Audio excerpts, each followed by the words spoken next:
Si Pangulong Duterte ang nakakuha ng pinakamataas na performance at trust rating sa lahat ng mataas na opisyal ng gobyerno.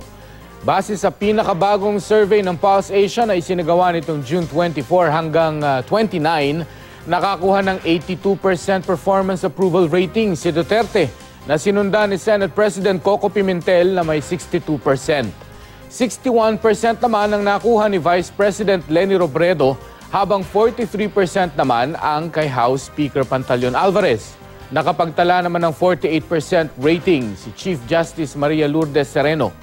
Ang Pangulo pa rin ang pinagkakatiwalaan sa lahat ng opisyal ng gobyerno na may 81% trust rating. Sinundan siya ni Vice President Robredo na may 60% at Pimentel na may 58%. Nakapagtala ng 41% si Alvarez at 43% ang kay Sereno. Ayon sa palasyo, bunga ito ng trabaho ng buong gabinete at hindi lang ng Pangulo.